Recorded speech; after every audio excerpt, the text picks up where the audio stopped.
When I was 15, my dad passed away.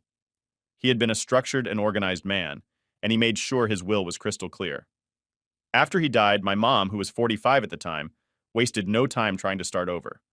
She quickly found a new partner and moved him into our house. It felt like it happened in the blink of an eye. Just 2 months later, I learned that my dad had left everything to me. Not a single penny went to my mom. They weren't married, so she couldn't challenge what he had outlined in his will. The plan he had for his estate was so detailed that there was no way for her to argue against it. Even so, my mom tried to manipulate me into giving her a share. She asked me if I would transfer one of my properties to her so she could prove to her new partner that he was welcome in our home. She probably thought it would make him feel more secure and boost their relationship, but even if I wanted to, I couldn't give her anything. My dad's will specified that I had to be 21 before I could access anything he left me, so I had no power to help her out, even if I felt like it. Her new boyfriend had 2 kids of his own, a boy who's now 18 and a girl who's now 19. They were nice enough, but my mom clearly prioritized them. She would bend over backward to keep her boyfriend happy, making sure that his kids felt comfortable and welcome. It's not like she was a terrible parent or completely ignored me, but there was a clear difference in how she treated them compared to how she treated me. They would all go on trips together, and my mom never outright told me I couldn't go, but she'd subtly suggest other plans. She'd say something like, "Hey, wouldn't you like to visit your grandparents on your dad's side?" She'd frame it like a suggestion. But I wasn't stupid. I knew she didn't really want me tagging along on their family trips. When I turned 17, things got worse. She asked me to leave my own house because I was constantly fighting with her boyfriend. I would remind him whose house it really was whenever he tried to act like he was in charge. I didn't care that he was trying to play man of the house. It wasn't his house, and I let him know it. I'd even call him John Conroy, a nickname meant to mock him. It got under his skin, which only made things more heated between us. My mom thought that kicking me out was the best solution. So there I was, 17 years old, and asked to leave my own home. I felt like I had to navigate this challenging family dynamic on my own, while my mom continued to favor her new partner's kids over me. Even though I understood her desire to keep her new relationship stable, it didn't make things any less frustrating or painful for me. After my mom asked me to leave the house, my grandparents stepped in and encouraged me to avoid a big confrontation with her or her boyfriend. They offered me a safe place to stay, so I moved in with them. My mom would visit me often, trying to reassure me that she loved me while explaining that she needed to keep the peace at home. Her words didn't really make the sting any less painful, but I tried to understand. After finishing college, I decided to take a closer look at the properties my dad had left me, especially the one where my mom was living. I wanted to renovate it and rent it out, since it was a good house, and the extra income would help me afford my master's degree. I went to tell my mom about my plans, but no one was home. Later, I found out that she and her boyfriend had gone on vacation. I tried calling her, but she didn't pick up. With no way to reach her, I decided to change the locks so I could officially take possession. They finally came back yesterday but couldn't get in. Naturally, they called me right away, but I wasn't in town. Today, I went to the house because I wanted to start preparing for the renovation work that would begin in a few weeks. I was in the backyard when my mom stormed in, furious and yelling at me, demanding to know how I could dare lock them out of the house like that. We had a heated conversation, and I let her know that they had 2 weeks to find somewhere else to live. Her boyfriend, who claims he's self-employed but really just seems unemployed to me, was furious.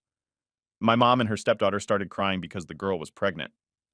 I felt bad about that, but I'd already made up my mind, and I needed to follow through. My mom's family is now shaming me for kicking them out, saying it's heartless and unfair. They think I'm being selfish and ruthless, especially since my mom is caught in the middle. But honestly, I felt like this was my only option. What do you think? Am I the bad guy in this situation? Edit. I own the house, and I'm the one who's been paying the property taxes every year. My mom called me today saying we could talk. Now for the comments. Not the idiot. Because you were kicked out of your own house and made the secondary priority as a child. As an adult, you're now doing what you couldn't do. Then ensure you're doing everything legally so they can't make things harder on you. I'm wondering if your father knew something and that's why you got everything also. Okay, even if your mom's stepdaughter is pregnant, she and all of them, to be honest, this isn't your responsibility. OP, you were charitable enough to let them stay until you were 23, when you could have easily kicked them out 2 years earlier when you turned 21. So they need to take responsibility and be thankful that you were graceful for this long already and not attack you over it. Be wary of them destroying the house and revenge. OP just thought I'd throw that out there. He tried by calling once and showing at their door while they weren't there. That isn't much far from an official letter with receipt proof or anything. It doesn't even seem like he left a voicemail when he called. And usually you change the locks after the tenant is gone. Not while they still live there and haven't been evicted yet.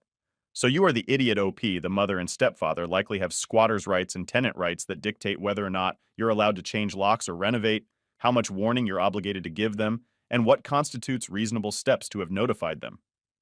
This isn't my house, my rules. It's what a landlord can legally do when their property is under tenancy. And that's well beyond what we can talk about here. Agree. Major red flags that she treated you like rubbish over the years. But when she needs a place to stay, she is happy to each of you. She's an adult.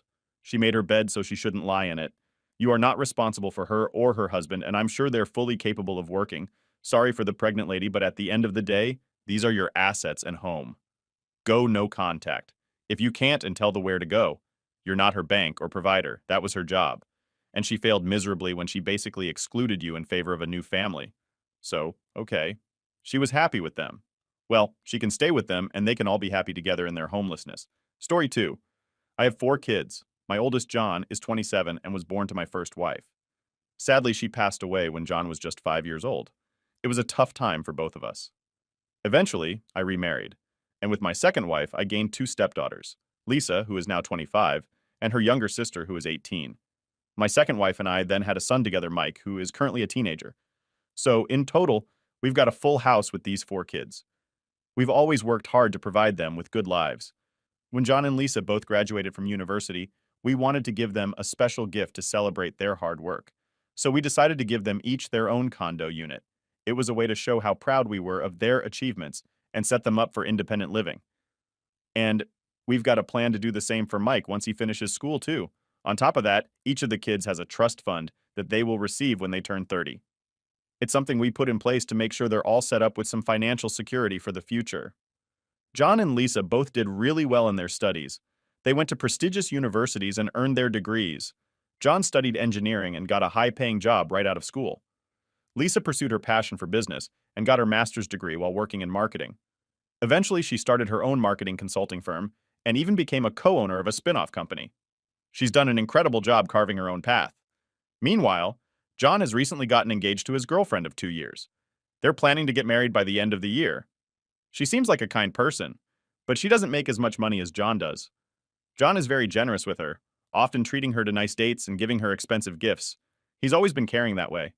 But now she's moved into the condo we gave him, and from what I know, she isn't contributing her share toward things like utilities or the condo association fees.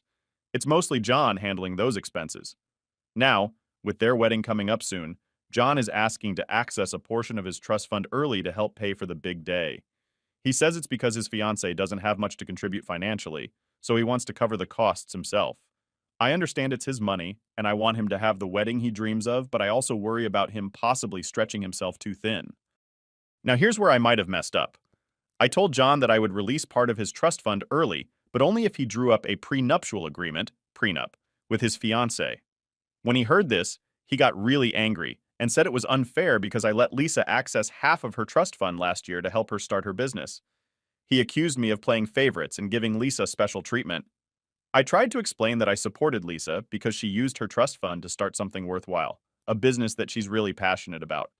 And while I agreed that the wedding was important, I also pointed out that it didn't seem like the safest idea to use his fund for a wedding to a girl who doesn't seem to contribute much financially. I explained that my request for a prenup was just a way to ensure that John had some security, just in case things didn't work out. I wanted to make sure he would be protected, but this just made him even angrier. He said I was implying that his fiancée was a gold digger.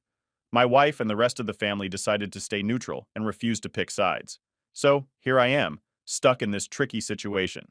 I just want the best for my son, but now he feels like I'm not being supportive of his relationship, and I'm not sure what to do next.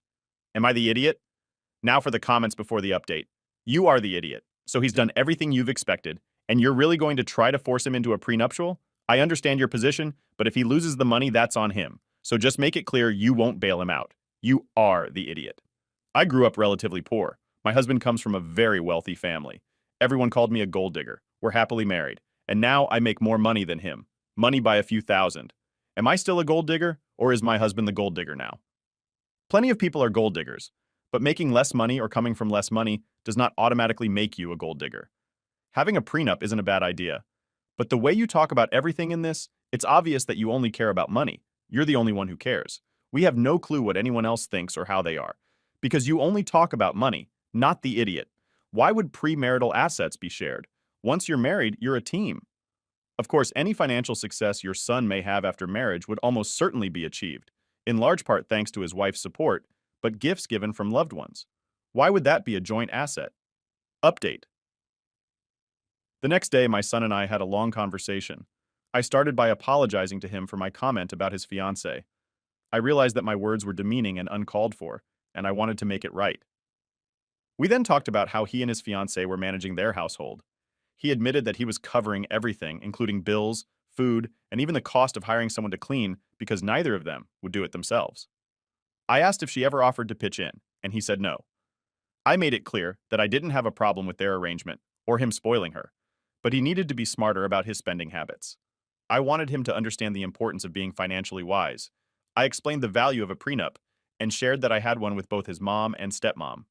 However, John still refused, saying that it could offend his fiancée again and raise red flags in their relationship. So I decided to stick to my original plan and release his trust fund when he turns 30, as we initially agreed. He wasn't happy about this, but I felt it was the best decision to ensure his financial stability. I also asked what kind of wedding they were planning that made them feel like they needed to dip into his trust fund. He told me that she dreams of having a big beach wedding. They also want a full photo and video production to announce their engagement, which I found a bit over the top. They're set on having this wedding within the year, but can't afford it since she's only paying for her wedding dress. John also admitted that he doesn't have much in savings, probably because of all the expensive dates and trips they've been taking. I tried to gently remind him of the importance of planning for the future and being mindful of his spending, especially with such a significant event coming up. I hope that he can find a balance between making his fiancée happy and being wise with his finances. So I told John that their wedding plans weren't practical, but if they really wanted the big beach wedding and all the extras, they should wait and save up for it. After our conversation, I felt more confident about my decision not to release his trust fund early. The way I see it, my son could go broke in a few years if he keeps paying for everything and spoiling his fiancée turned wife. The trust fund is the last significant thing all my kids will receive from me, and I want to ensure it supports their future. That said, I'm not so stubborn that I won't support his wedding at all.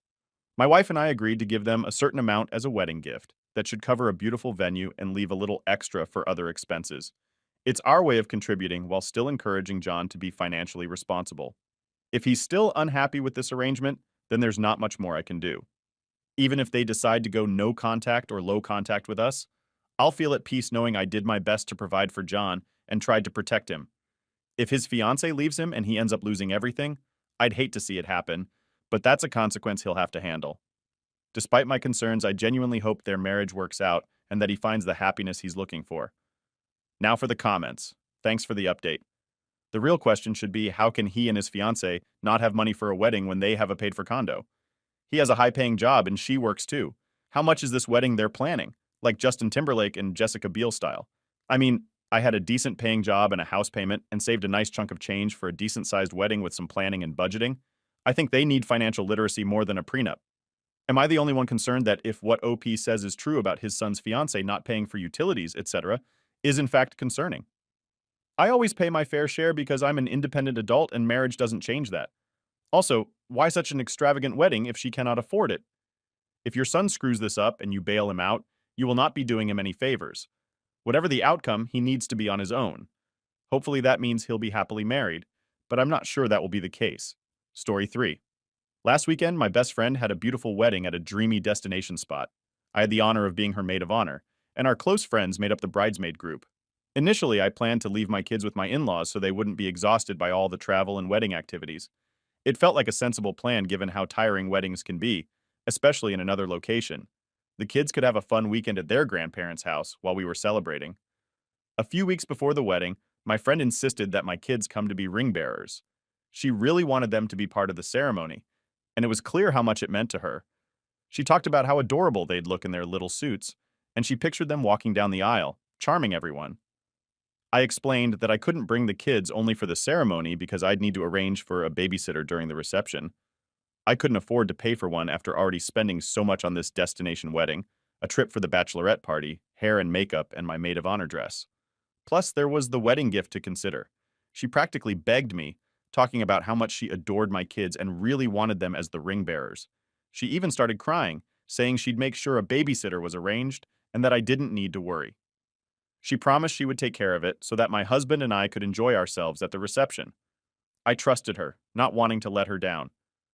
Her wedding had already been canceled 4 times over the past 2 years because of various issues, and I didn't want to add to her stress. I wanted to be there for her as a good friend. So we packed up our things and headed out to the wedding. The kids were excited about their roles, and my husband and I were looking forward to a weekend of celebrating. Everything seemed fine until the last minute, when I realized my friend hadn't arranged for a babysitter, despite reassuring me that everything would be handled. My husband ended up skipping the reception and heading back to the hotel with the kids after dinner because someone needed to watch them. Meanwhile, everyone was having a blast with their partners on the dance floor, and I was left alone because my husband had to stay with the kids. I tried to enjoy myself, but it just wasn't the same. I couldn't stop thinking about how my husband was missing out, and how all our plans got disrupted because my friend forgot to follow through on her promise. It was tough because I wanted to celebrate my friend's big day, but being alone made the night feel so different from what I had imagined. I felt torn between being a supportive friend and dealing with the frustration of my husband missing out. It put a damper on things, and I just wished my friend had remembered the babysitter like she said she would. After the wedding, my best friend tried to cheer me up, telling me not to worry and that it wasn't a big deal. But it was tough to just brush it off because I felt like the odd one out. Everyone else was dancing with their partners, and I was left third wheeling because my husband had to leave and watch the kids. I didn't blame my friends. It wasn't their job to keep me company just because the bride had forgotten about the babysitter. Once we got back, the bridesmaids said they felt really bad for me and agreed that I had every right to be upset. They were also frustrated with how the bride had pressured all of us to spend so much despite knowing our financial situations.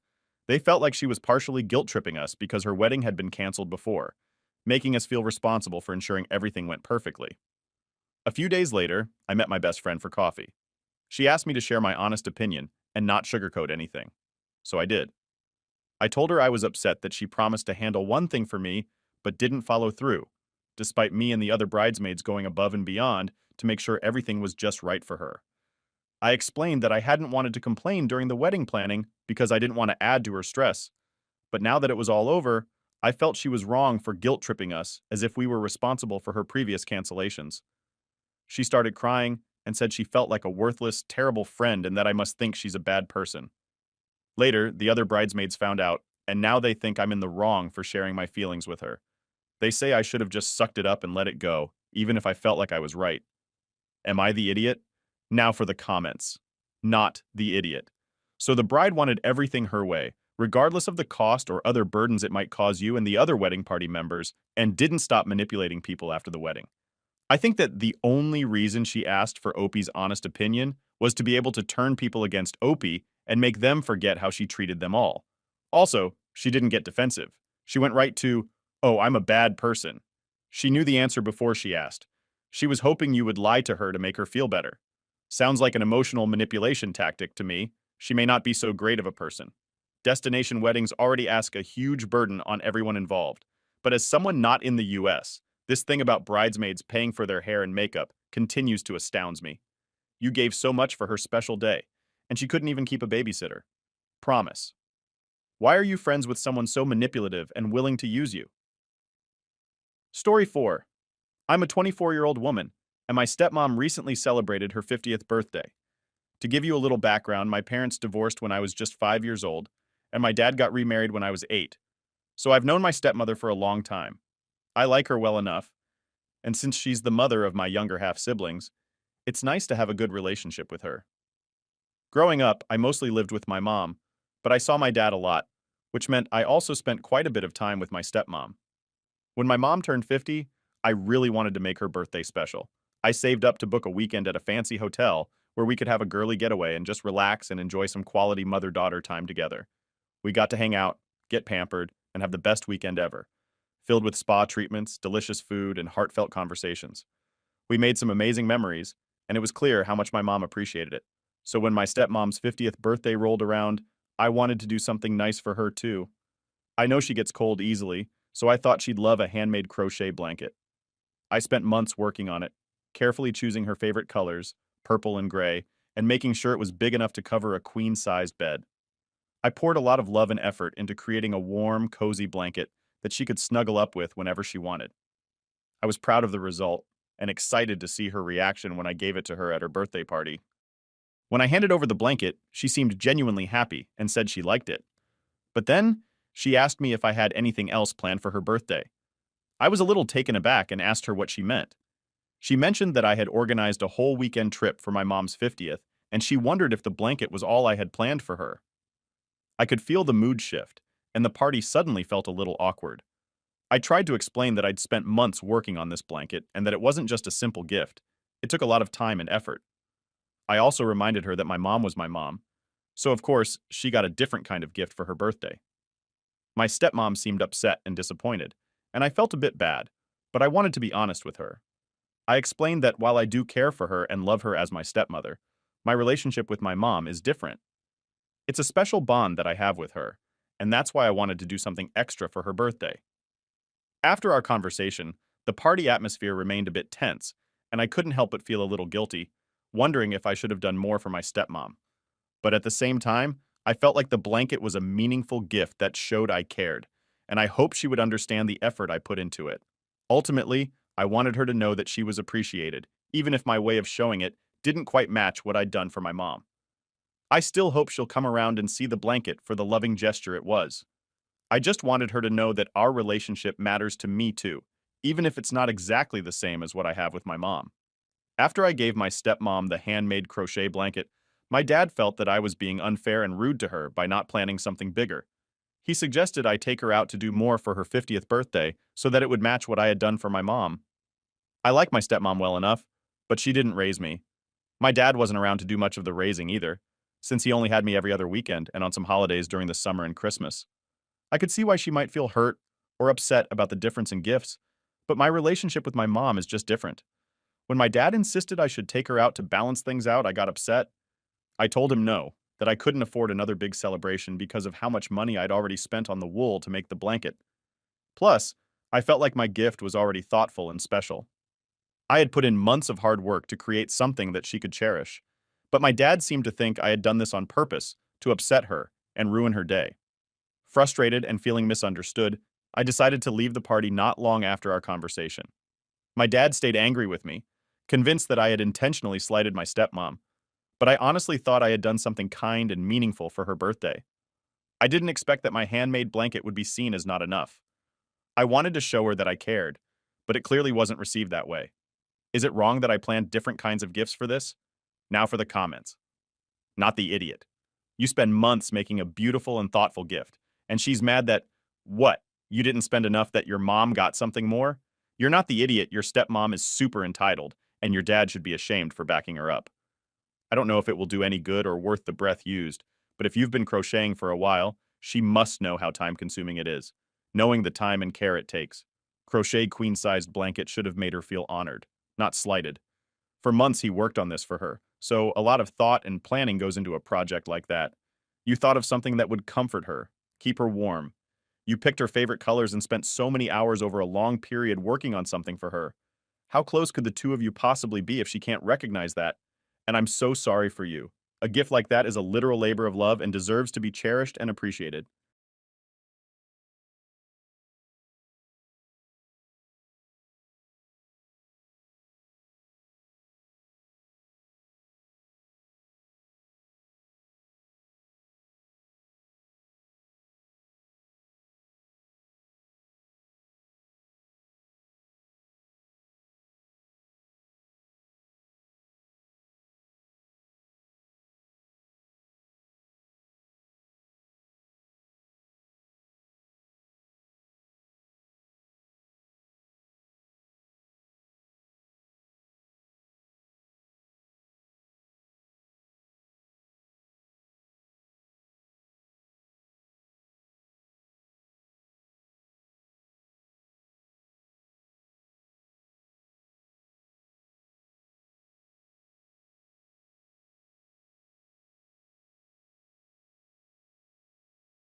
Sarah, 20, female.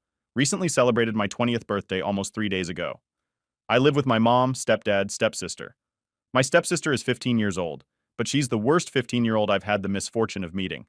She's arrogant, mean, and always tries to compete with me. We hate each other and always have because she's just a crappy human being, that's all. My dad passed away when I was 3 years old, and I barely have any memories of him. But I do have plenty of memories of fighting with my mom from my childhood, which made me think that had my dad still been around, I would have had an easier time growing up with my mom. She married my stepdad when I turned 16, and he moved in with us, but she'd been with him since I was 13. So after 3 years of dating, they got married and moved in together. Even before their marriage, my stepsister was a total brat, and once my stepdad moved in, she became much more difficult to tolerate because she was now 10 times more annoying and constantly kept trying to take a dig at me and pick fights. I told my mother about this several times and even complained about her behavior to her dad, but they dismissed it as normal sibling rivalry and refused to interfere as they believed that she'd grow out of it. But I knew the real reason that they wouldn't interfere was because my stepsister was the golden child of the family for both of them. Of course, my stepdad would always take her side since she was his biological daughter, but even my mother would go out of her way for her. And that was what really hurt, because she'd never do that for me. Growing up with my mom, I realized that we were fundamentally different people, and she didn't like it one bit. I was a little tomboyish as a kid and was more into sports and games and cars, while my mother wanted me to learn makeup right from the age of 7, learn to do my hair and wear dresses instead of my shorts.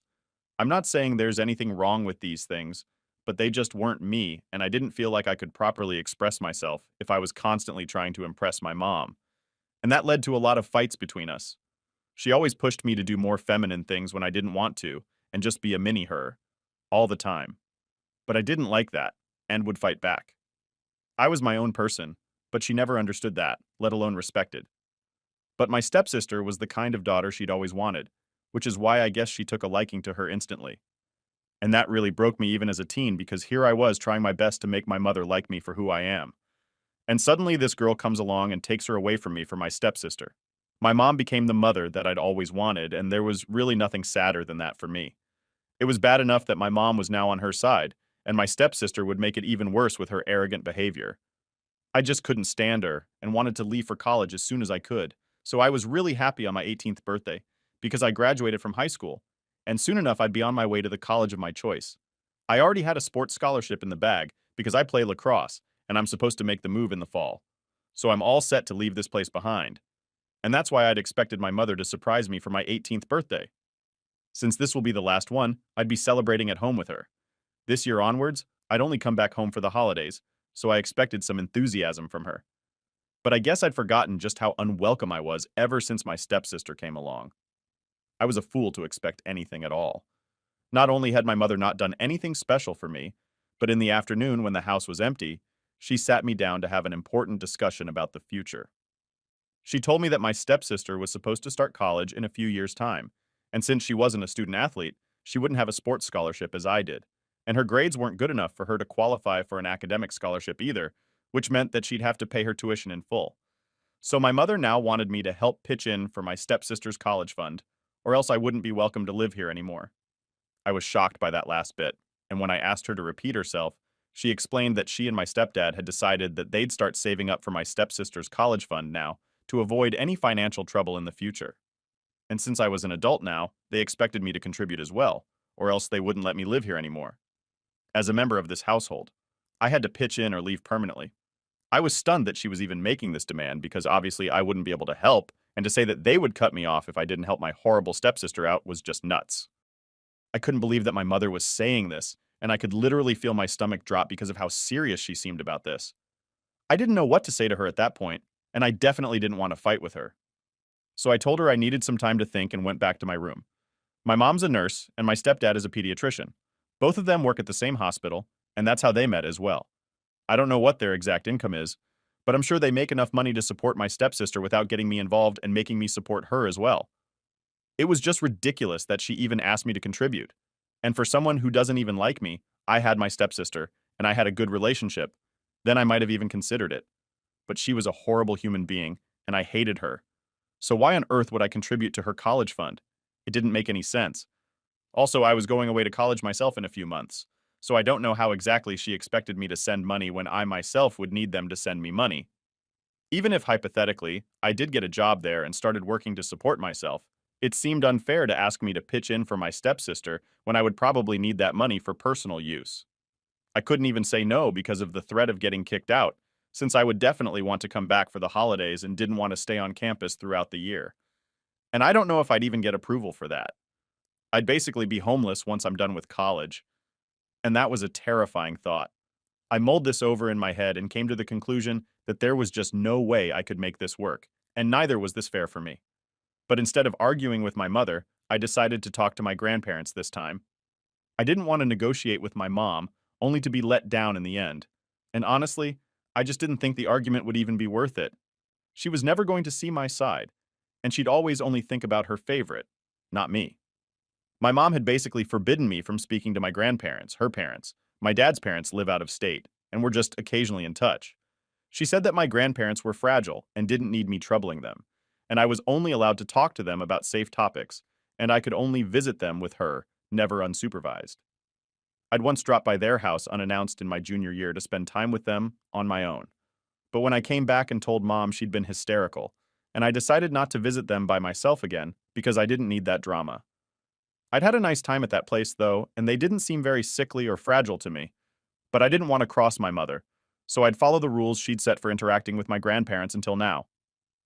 However, that day I knew that I would have to break the rules and go speak to them if I wanted them to help me convince my mother. My grandparents were probably the only people in the world who could force my mother to do something, and this time I really needed them on my side to avoid getting kicked out because there was just no way I was getting a job and working through college, only to pitch in for my horrible stepsister's college fund. So after a while, I decided to talk to my mother and somehow get her to repeat the conditions she'd set for me so that I could record her saying it. I love my grandparent, and I know they love me. But since I was going to them to ask for help to stand up against their own daughter, I thought it would be in my best interest to make sure I had all the proof I needed so that they'd believe me. I kept the sound recorder on and spoke to my mother, asking her to tell me exactly what she expected of me. Once I was in college and she repeated herself, she sounded exasperated, but thankfully she didn't think much of it and didn't seem to suspect a thing. Then I told her I was going out with my friends and I'd tell her my decision once I was back home. She seemed okay with that, and because it was my birthday. She didn't push much either and let me go, so then I went straight to my grandparents' house a few streets away and told them everything. And by everything, I mean everything. Initially, I'd only meant to tell them about the absurd demand that my mother had made and how she'd kicked me out if I didn't contribute. But soon enough, I found myself spilling over with emotions, and then I was just crying while I tried to explain my situation to them. I guess I wasn't dealing with my mother's rejection of me as well as I'd like to believe. I told them all about how badly I was treated at home, and they seemed shocked while I was talking because whenever I visited them with my mother, I seemed relatively happy and relaxed. But that was just a front that I was forced to put on because my mother didn't want my grandparents to worry about me or her because they were too old and sick. Honestly, I never bought that theory because my grandparents were just in their early 60s and looked absolutely healthy to me.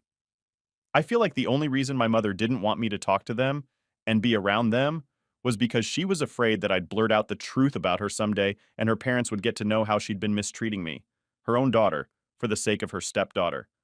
Then her parents would be furious with her and she'd be in huge trouble, which is precisely what happened after I tell my grandparents everything. They comforted me for a while and told me that they'd fix everything. I didn't know what exactly they meant by that, but my grandpa looked really pissed. Once I regained my composure, they handed me a $100 bill and told me to get out with my friends that evening because it was my 18th birthday and I should make it special for myself. They promised me that they'd make everything right and I wouldn't have anything to worry about by the time I was back, which made me feel a lot better. So I decided to hang out with a couple of my friends because they'd been trying to get me to come hang out with them that day anyway. I must have been out with my friends really late because I didn't want to go home, and also because I was finally celebrating my 18th, the way it was meant to be celebrated. Around 9, I received a text from my grandparents asking me to come back to their place instead of going home. So I did exactly that. Surprisingly, I hadn't received any texts or calls from my mother even then, which was strange because if my grandparents had spoken to her regarding what I told them that day, then she would have been dying to confront me about it. So it seemed a little weird that she was so eerily silent. I went back to my grandparents' house at 10 and one side freshened up. My grandparents sat me down and told me that they talked to my mother and now I had nothing to worry about. They told me that they'd asked my family to leave the house they'd been living in so that they could transfer the ownership to me. Apparently, that house had been a wedding gift from my grandparents to my parents, and they'd been living there ever since. But today, once they learned how my mother had been treating me, they realized that they needed to do something about this. They talked to her and asked her nicely to take back whatever she'd said to me and treat me better. But instead of admitting that she'd messed up, she decided to be disrespectful and told my grandpa to mind his own business instead of interfering in matters he didn't understand. She actually believed that now that I was an adult, I needed to start earning and giving back to the family, or else I wouldn't have a place in her home anymore. That infuriated my grandpa because of how unfair it was. And after a really nasty argument, he told her that she needed to vacate that house since it was still legally his property, as he'd never formally transferred the ownership to her, and he still had the power to evict her. So she could either choose to be a better mom to me or leave the house. And she'd chosen the latter. No surprises there. She told my grandpa that her priority was her own family now, and not me, as if I wasn't a part of her family and wasn't related to her by blood, and said that she'd empty that house by the end of the week if that's what he wanted. Then disconnected the call. So that was why I hadn't heard from my mother. My grandparents also explained that it wasn't just what I told them today that had made them take this drastic step, but it was how she'd been behaving with them for the past couple of years, ever since she got married. She believed that her husband and her stepdaughter were the only family she needed, now, and would visit her parents only once or twice every 2 months. They've given up trying to make her visit more often, but they would ask her to at least let me talk to them or come visit them. And to that, she'd always make up some excuse and claim that I was too busy, which I really wasn't. She just didn't want to let me come see my grandparents out of fear that I would tell them the truth. She'd very cleverly manipulated all of us into staying away from one another for her own selfish reasons. And now it had all finally blown up in her face, because now she had to vacate the house she'd lived in for almost 2 decades, all thanks to her manipulation and deceitfulness. I was really upset that she decided to choose my stepsister over me, but I was even more disgusted and angry that she'd actually thought that this was all justified. Somehow I was disheartened at the time, but I'd also given up any hope that my mother would ever love me as much as she loved my stepsister, and had started to see her for the person she really was. I didn't expect anything from her anymore. I was actually kind of glad that I was spending the night at my grandparents' place, because I absolutely didn't want to see or hear from my mother at the time. I hated the fact that I was her daughter, and I hated her for what she'd done even more. The next morning, I went back home with my grandpa to pack some of my clothes and the essential belongings so that I could move in and live with my grandparents until my mother and her family vacated the house. It was around noon, but nobody had left for work, and even my stepsister was at home. All of them looked angry and disappointed, but I didn't speak to them and walked straight, past them to get to my room and pack my stuff up. My grandpa had accompanied me inside and helped me pack, but around 10 minutes into it, my mother came into the room and demanded to speak to me in person. I said no, but she kept insisting. So I finally caved and let her take me aside so that we could talk. She told me that she'd been bluffing on the phone with her dad, but she couldn't actually afford to move out on such short notice, and now she needed me to talk to Grandpa to fix this. I was appalled that she even had the audacity to make another demand from me after whatever she'd done. So I obviously said no right to her face point blank and told her that she'd lost the right to even speak to me after what she'd done. She'd made her choice, and now she had to stick to it. And then she said that she didn't really mean for me to get hurt and was only trying to teach me to be responsible, when she asked me to pitch in for my stepsister's college fund. She had tears in her eyes while she told me that if I just deemed her worthy of one conversation, and instead of going straight to my grandparents to complain about her, then I would have known that my mom didn't actually mean anything. She'd said she only wanted to teach me to be responsible with my money, and all of the money that I would send for my stepsister's college fund would actually go into a separate account that she planned to let me have later on. If I talked to her about my feelings just once, then she told me the truth, and I would have known that she was never going to kick me out, and especially not over something as petty as this. But apparently I would get her kicked out of her own home, and that really hurt her. She told me I was free to do whatever I wanted to, but asked me to remember that she did love me and always wanted the best for me. I was dumbstruck and had no idea what to say. It's been 2 days and I haven't talked to anyone about this. I don't even know if my mom was being honest or not, but the guilt is just eating away at me. I can't talk to my friends about this, and I definitely can't talk to my family. So, I'm here for answers.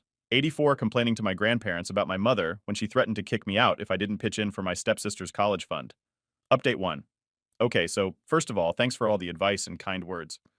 I did tell my grandparents about what my mother had told me the other day, and he seemed really skeptical about it because he thought it was really unlikely that my mother intended to save that money for me and was definitely bluffing right now to manipulate me yet again so that I'd let them stay.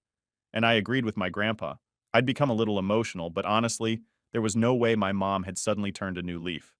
The only way to find out whether she was sincere or not was to put her to the test, on the off chance that she actually meant what she'd said the other day.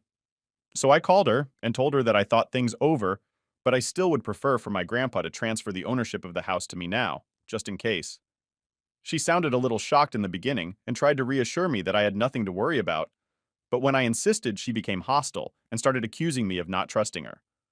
So I argued with her, saying that I couldn't just trust her.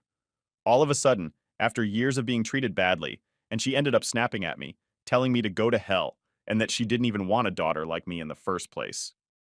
And that just proved what I'd already known, that my mom was just being nice, out of the blue so that she wouldn't get evicted, and my grandparents and I would let her own the house legally.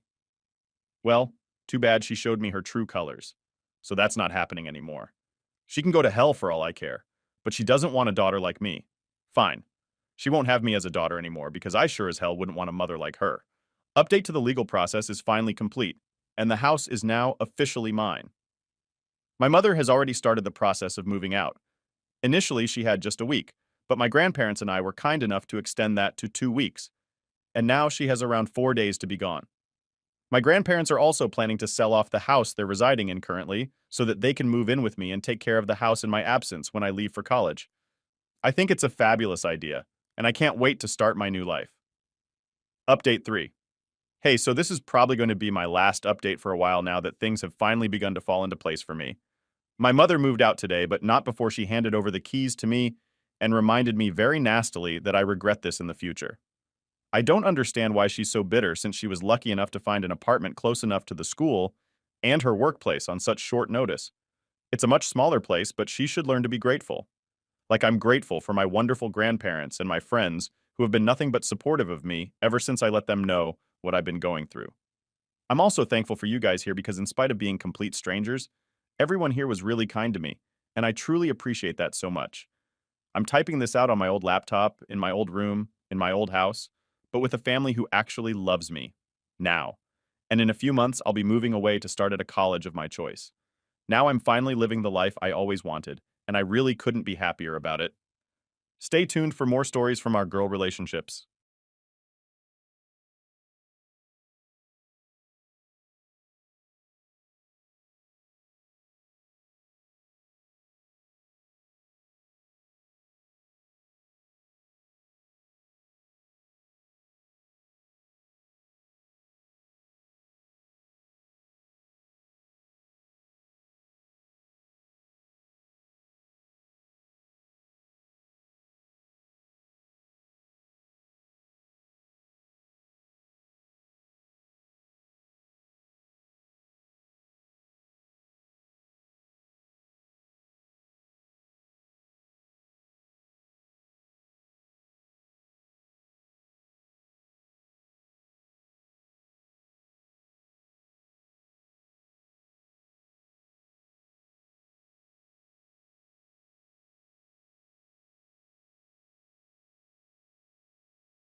Listen up, folks.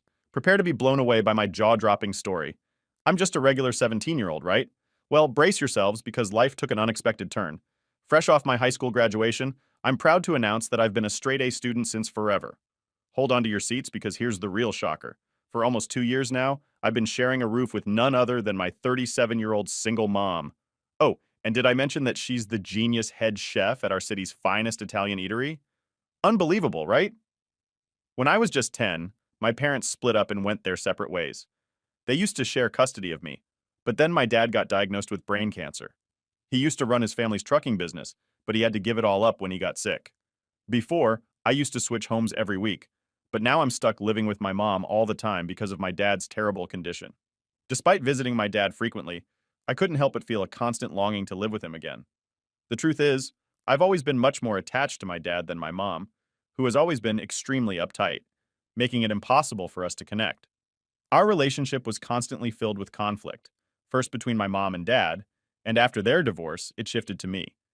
She had her good moments too, though, so I didn't mind staying with her. And after my dad's diagnosis, I had no choice but to stay with her. So I made my peace with it. My mother and I, in the recent past, have not been on good terms, mostly because of her relationship with her new husband and how he treats me. My mother got married for a second time just 8 months ago to Mark 32 male. She'd been dating Mark for a little over 1 year, and I only found out about it when he proposed because she'd kept their relationship well under wraps. It was the significant age gap between the two, and my dad had just been diagnosed at the time, which also didn't help, so she just kept it a secret. It was only after he popped the question that she revealed their relationship. I was forced to accept it, despite my deep dislike and mistrust towards Mark. He always seemed fake and insincere, even when he pretended to be kind. Something was just not right about him, if you catch my drift. Of course, I couldn't tell my mother that, because then she'd think I was trying to discourage her from getting married on purpose or some other ridiculous thing I put up with Mark. But I didn't allow him to be my friend, and I realized I was right about him. Just 3 months after the wedding, he'd moved in with us after the wedding, and since he was a high school football coach, he'd be home a lot earlier than my mother. We'd end up spending a lot of time at home by ourselves before my mother came home, and surprisingly, he never tried to even speak to me when we were on our own. But as soon as my mother would be home, he'd turn on the charm and try to act like we were best buddies. Anyone in their right mind would be able to see right through his little act. And to my horror, I realized I wasn't alone. I decided to grab a bite from the kitchen when suddenly I heard a bone-chilling sound coming from my mother's room. It sent shivers down my spine, knowing that only my family knew about the hidden safe she kept beneath her bed, which she guarded with her life. I always kept the spare keys close by, but I had never given them to Mark. So I realized that he must have stolen my mom's set to lock her, contained all of my mother's wedding jewelry back from when she got married to my dad, and a lot of other really expensive jewelry too. She also kept some spare bundles of cash stashed away in the locker for emergencies. She didn't trust bank lockers and preferred to keep these valuables close to herself because she felt it was considerably safer. It was a whole thing. I watched Mark take out an entire bundle of cash and put it in his pocket. I was too shocked to even move and stayed rooted to my spot. So when Mark turned around, he spotted me standing right outside the bedroom. He looked irritated for a second and then gave me a big smile, walked towards me, and then put his arm around my shoulder while walking me to the living room couch there. He claimed that my mother urgently requested him to fetch a load of money for an emergency situation, and he was on his way to deliver it. He insisted that this was completely ordinary and it wasn't necessary for me to discuss it with my mother. Determined, I planned to confront my mother about it as soon as she returned home that day. But as soon as I started the conversation, she told me she didn't want to hear it. I just sat her down in private and told her that I had something to talk to her about with regards to Mark. And as soon as I said that, she shot me down instantly. She told me that she'd seen this coming and knew this was going to happen at some point or the other. My mom thought I was going to tell her the same old Mark is not the right guy for you. And for some reason, she believed that I was going to try and ask her to patch things up between her and my dad. I don't know why she assumed that, because I'd never made it seem like I thought she and my dad were good together or whatever. I was so relieved when they finally split because it was way better than them staying together and torturing me with their constant fights every single day. I tried to talk to her about it, but she totally freaked out and threatened to punish me if I dared speak a single bad word about Mark. That pissed me off. So I decided that she could suffer for all I care, since she was clearly too taken by Mark's surface-level attractiveness to notice what a loser he was. If she wanted to believe a lie and stay delusional, then I wasn't going to stop her, especially after she'd insulted me like that. I didn't bring up the incident with Mark after that and waited for my mother to catch on herself, which she unfortunately never did. Months passed like this, and I grew more and more distant from my mother because she was obsessed with her husband. And it was just gross, simply because it was Mark of all people. Then about a week ago, my mother decided to sit me down and talk to me about something very important. It was the weekend, and Mark was out with his friends, so it was just my mother and I. My first thought was that there was bad news about my dad, but she told me that wasn't it, and started to beat around the bush about irrelevant things. I didn't know what she was trying to get at, and so after some time I got fed up with her and told her to cut to the chase already. She suddenly exclaimed that she wanted me gone from the house immediately because Mark, her husband, told her that he felt uncomfortable around me, and that I made him feel safe and unwanted. I knew my mother really liked Mark, but I never expected this. It made no sense for her to kick me out just because her insecure husband felt uneasy about nothing. I knew that Mark was afraid of me telling my mother about the locker incident, and also just generally scared that someday I'd force my mother to take her rose-colored glasses off and see him for what he truly was. But he didn't have any reason to worry because after the way my mother had spoken to me, when I tried to tell her the truth, she had made sure that I didn't say anything to her at all, beyond that point. In any case, I was so bloody done with my mom that I didn't even bother to argue with her and just said, "Okay," then got up and started packing. My head was pounding with anger while I was packing, and I honestly wanted to wait for Mark to come home so I could punch him in the face. But then I found my mother's spare keys to the locker and had a better idea. I snuck into my mom's room while she was watching television in the living room, grabbed her bag, took out the keys, and then took them away. I also left a note in her purse saying that if she wanted to know where her original keys were, she could talk to Mark about it to make sure that he wouldn't get away with this scot-free. I packed up my stuff, including clothes, books, and other things I needed. When I said goodbye to my mom in the living room, she was shocked. She didn't think I was going to leave that day and had been sitting there watching TV instead of helping me. In spite of the initial shock, she got over super quickly and hugged me goodbye. There was not a single tear in her eye, and neither did she seem unhappy about the situation. It was painfully evident that none of this seemed problematic to her at all. I left the house and boarded the bus that took me to my dad's house, which happened to be far away from my mother's place. It was about 2,000 miles away in the suburbs, which is part of the reason why I used to live with my mom. My dad was still undergoing treatment and had to be in and out of the hospital frequently. He lived with his brother who took care of him. And whenever I visit him, which is almost every week, I try to keep the conversation light and positive so he wouldn't worry too much about me. I missed him, but I also cared about him and his wife way too much, so I had never said anything about Mark or my mother with him. Whenever he'd asked me how I was doing at home and how my mother and her new husband were treating me, I lied to him and tell him that it was all good. But now, I had no choice but to reveal the horrifying truth to him, and I did so without hesitation, because it was crucial for him to be aware of it. I disclosed every detail, including the events of that fateful day. My dad became so furious that his ears actually turned red, a sight I had never witnessed before. I was a little worried that he'd fly off the handle and that wouldn't be good for his health, but he managed to contain himself just to pacify him. I also told him how I'd taken the keys and the note that I left, which would ensure that my mother found out about Mark's leaving. That seemed to make him feel slightly better, and he told me that I was clever for doing that. My dad and my uncle then told me not to worry about anything and said that they were perfectly fine with taking care of me. The one and only reason they'd even agreed to let me move in with my mom full-time was because they thought it would be easier and more convenient for me. But if this was the case, then they'd happily take me back. I was also much happier with my dad and my uncle, so I didn't really mind that my mother had sent me away. On the first day, I didn't hear back from my mother at all, and neither did my father. But the very next day, my mother sent me a video of my sobbing and apologizing to me for whatever had happened. He was begging me to come back, because he'd realized that he'd screwed up by stealing from the woman who'd put her heart and soul into the relationship. My mother texted me saying that this video was supposed to be proof that Mark did feel guilty about whatever he had done and for forcing her to kick me out. My plan had worked, and when she'd noticed the missing keys and the note, she'd confronted Mark about it and he'd been left with no choice but to come out with the truth. I took pleasure in watching him cry. But then my mom texted me, saying she'd only forgive him if I returned. It went from being enjoyable to downright frustrating. She should have realized I'd rather endure hell than go back to that place where I was constantly ignored. I was either invisible or being treated like a burden, and neither of those two choices seemed like something anyone would want to pick from. And for my mother to even leave, the choice to me was ridiculous, because it should have been her choice to end that marriage and apologize to me for what she did. If Mark was the bad guy here, so was she. And probably even worse than Mark, because at least he wasn't related to me. She, being my mom, had kicked me out for another man, and that was unforgivable. It wasn't just Mark who should have been apologizing, but she should also have been regretting what she put me through. Instead, she was treating this as some sort of sick game. I didn't understand why she left the fate of her marriage up to me to be decided, but since she had left it up to me, I chose to say that I wasn't going to come back and she had to leave. Mark. In response to that, she sent me another video of a much calmer but still upset-looking Mark, saying that he understood where I was coming from. But he loved my mom and just needed one last opportunity to prove it to us. He sounded like he was on the verge of tears and was going to stop begging me on his knees any moment now, and that made me feel bad. But I still wasn't convinced, so I said that my decision was final to that. My mother finally replied, saying that I was being way too harsh on both of them.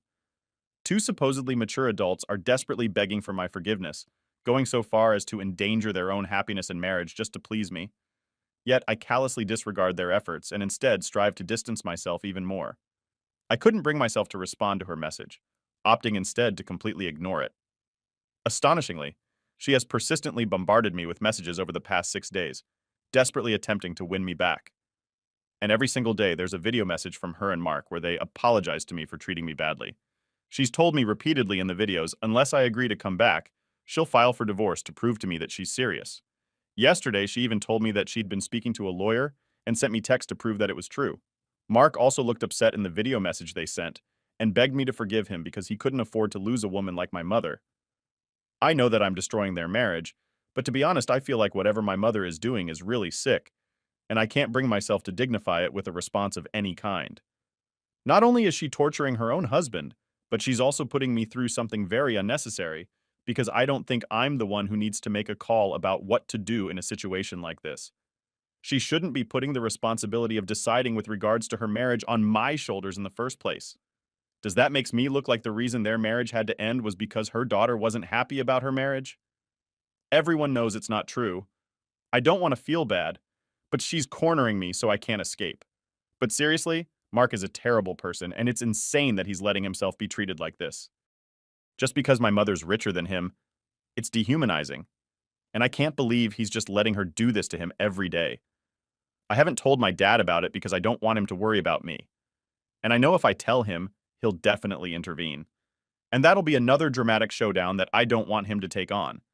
I feel terrible, but I don't know what to do here. It's a for refusing to decide whether my mother should divorce her failing husband. Update 1. Hey guys. So I read the comments on my original post, and the general consensus was that I should tell my dad about what I was going through instead of trying to deal with all my problems myself. I guess it's true because I do tend to take it all on myself instead of speaking up and asking for help when I need help. I feel bad telling my dad because I think it might be bothersome for him since he has so much on his plate already. I mean, he's a literal cancer patient, so it's not easy for me to go to him with my problems the way I used to before his diagnosis. I think if I just tried to talk to him, then maybe I wouldn't have had to go through so much because he wouldn't have allowed it at all. Like this time, I finally told my dad all about my mother and her sick techniques, and he called her up and tore into her. She tried to tell my dad that this was none of his business, but he wasn't having it, and told her that he'd be filing for full custody, and that he'd make sure she doesn't ever get to see me after this. She pretended to protest, but deep down, my dad and I realized she was completely indifferent towards me. Her main concern was how she would be perceived by others when they discovered she lost custody of her only child because she prioritized her husband over her own flesh and blood. That's why she relentlessly battled my dad for me, not out of love, but for her selfish reputation. If she loved me, she would have been a better mother, and that was something she'd never even tried to be. Now, it was just too late. After the phone call with my dad explained to me the same things that people in the comments had told me, that I was his daughter, and that I didn't need to think twice before coming to him with a problem. Because as a father, he could never think of me as a burden. My well-being was his responsibility, and his cancer wasn't going to prevent him from giving me the best life and solving my problems whenever he needed to step in. And I needed to remember that. I won't lie. I teared up at that point because it just reminded me that even though he was a lot weaker than I remembered, he was still my strong dad underneath. I broke down completely when I realized that I actually felt safe and loved again after a really long time, all thanks to my mom and Mark. I'd completely forgotten what it was like to feel that way. But then my dad reminded me that no matter what, he would always protect me, even if it meant facing the worst diseases in the world. It sounds ridiculously sentimental, but I'm genuinely thrilled that it's the reality for me. Update 2. My dad has filed for full custody of me, and my mom isn't going to get any visitation rights either. It doesn't really matter since I'm just 1 year away from being a legal adult anyway. But my dad said that he just doesn't trust my mother anymore because her head has obviously been turned by Mark's presence in her life. Recently, she texted me to tell me that I disappointed her by dragging my dad into this, even though I knew he was sick, and called me as selfish a manipulative brat. She also added that she was really happy now that she hadn't actually divorced. Mark over what I said. I was accused of trying to drive a wedge between them because that's the kind of petty person I was, but I failed. And she and Mark are now stronger than ever. She would gladly give up custody of me because I don't deserve to be her daughter anyway. There were a couple of other really mean things she said, but I don't care. She can say whatever she wants, but it won't change the fact that she's the one who failed as a mother. She's only freaking out because she knows my grandparents are about to completely disown her, but she doesn't even give a damn about it. She's completely obsessed with Mark. I'm at a loss for words. I've had my fair share of disagreements with my mom over the years, but this is just downright insane. In my opinion, she's beyond redemption. At least my grandparents have tried to knock some sense into their daughter, but even that's not working. And if her own parents can't bring her back to her senses, then we're definitely not going to be able to accomplish that. My dad's been kind enough to allow her parents to still see me because they've never done anything wrong. I just wish she'd been able to take a leaf out of their book and learn how to have a good relationship with your ex, even after divorce. Because even my grandpa wants a divorce. And despite that, they've done their best to raise my mom to be a strong, successful woman. Now she's almost in her 40s, so they can't be held responsible for whatever she's up to now.